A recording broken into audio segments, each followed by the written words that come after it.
Hey YouTube, how's it going? Okay, I have some very alarming news. A couple of days ago, I was driving my Prius to my first day of fall semester, getting onto the freeway, and as I was getting onto the on-ramp, I noticed my engine was shaking. At first I thought, hey, somebody stole my catalytic converter, right? Because it was not just shaking, but it was a loud clinking noise.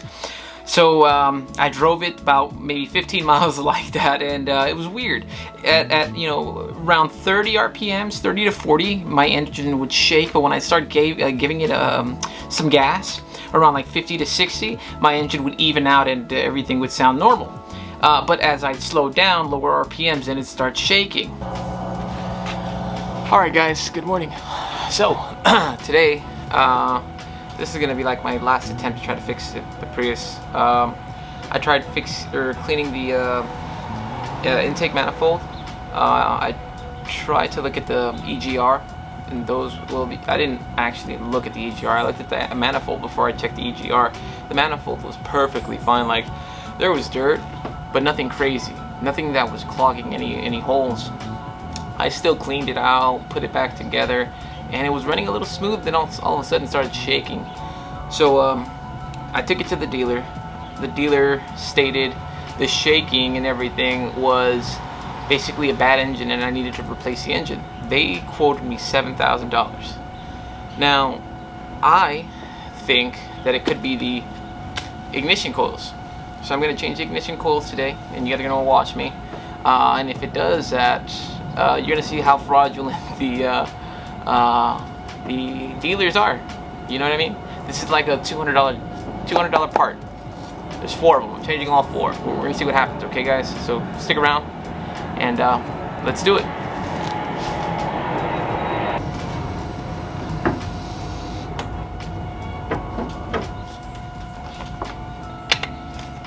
Perfect. And now we have to undo this.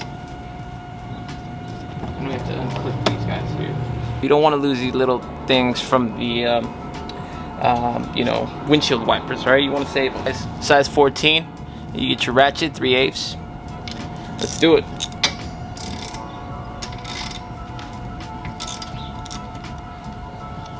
This comes off better this way.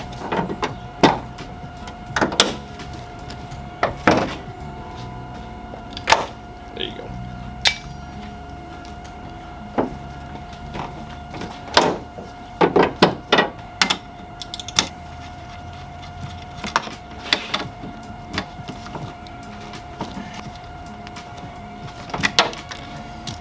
Alright guys, now that that's taken off, now we can plop these guys off. Start plopping these guys off. A flathead, anything with a, you know, a point on there so you can just plop them off. Perfect. Go from the top. There you go, it's a lot easier going from the top. There you go. Okay, cool, perfect. So these ends bend out, and all you gotta do is just bend them out. I did the mistake of not doing that, but as you can see, this guy clips on here, which you could have just popped out and pushed out, you know, pushed out of the way. By the way, and while you're here, guys, what you want to do is clean out these air vents. You know what I mean? This is check that out. Look at how filthy that is. All right, so to make my job a little bit easier, I got this heart tool here. That's a ratchet. It's electric, right? 20 volt, which isn't important, but anyways, these final screws in the back are going to be a size 10. So get yourself a long, deep socket, size 10, because they're pretty long and deep in there, and just undo everything. Let's do it.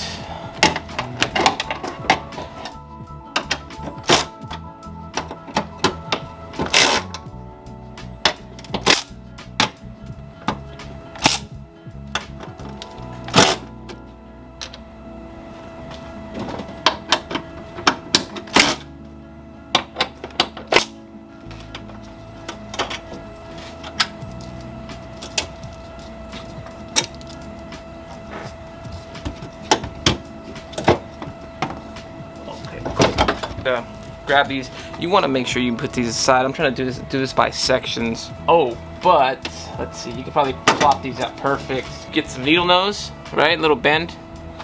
Get in there. Probably not. Let's see if I can do it from the other side. There you go. Perfect. So you get some needle nose. put it on the other side and plop them out. I know you couldn't see that, it was a horrible demonstration, but use your mind, guys, you know? Now we're gonna put this on the side, on the ground, out of sight, out of mind. Let's see. Does it reach? It does. Awesome. Put it on the floor. I know you guys can't see it, but just leave it on the floor next to the car.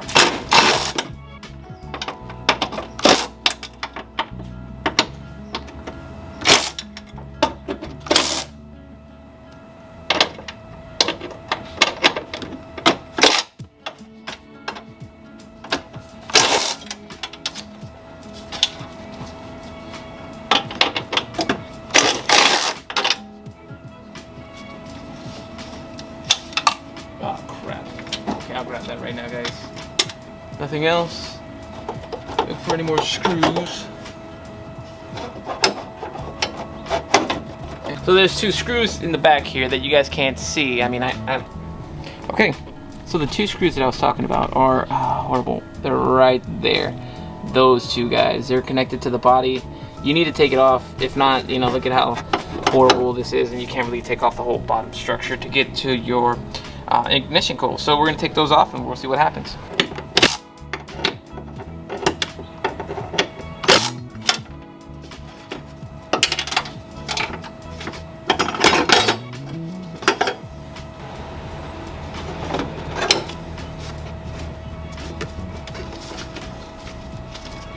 All this comes down, this also comes down, and then you can easily remove this. There you go, like so. Alright guys, perfect. So now we're going to remove the ignition coils, replace them actually with these guys here. So let's get started. Wish me luck, hopefully it's that. Cross my fingers. Alright, let's start by unplugging the ignition coil. Now we have all this open space, guys, to work with, which is good.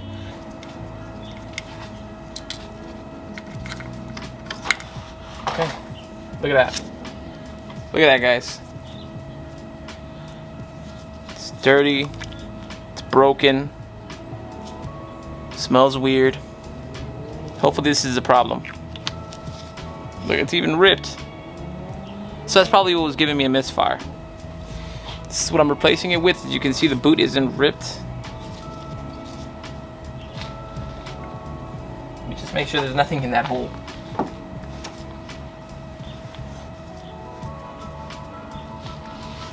Perfect. There's no oil, nothing. They did tell me the car was burning oil.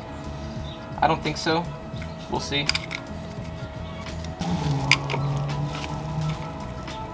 If this doesn't work, I don't know what's gonna happen.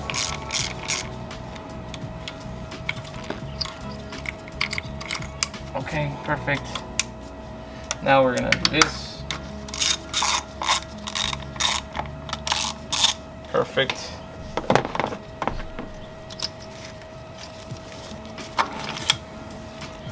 This one looks pretty bad as well. I don't think they ever changed them since I had the car. The car had 140,000 miles. I heard these only go for 100,000 miles, so we'll see, guys.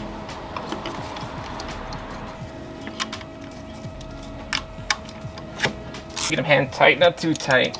I don't think it's important to get them too crazy tight. Perfect, this one doesn't look that bad. I do see some kind of like brownish, I'd say corrosion there, I'm not sure.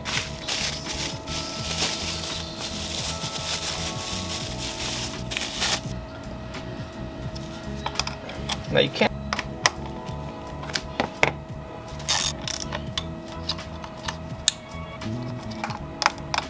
Perfect. This one looks a little bit just as bad. See some brownish, you know, it's like rusting up top. Yeah, it looks horrible. Well, it's a good thing I'm changing them all, you know. Let's see if this makes a difference, guys. Oh, perfect. Wow. Maybe it makes a little difference. I don't know. We'll see.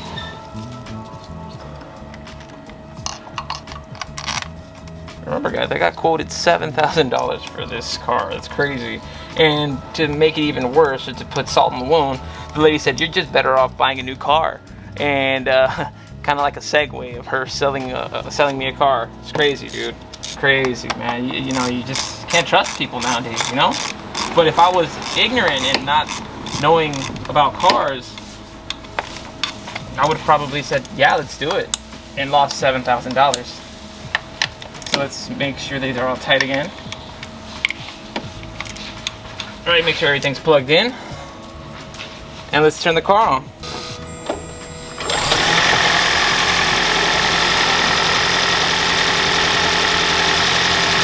You guys can see the engine's running smoother than it was. Last night it was just shaking like crazy, but you know, as you can see, nothing's leaking. Perfectly fine. So for the dealer just charging $7,000 is outrageous. I mean, it's a scam.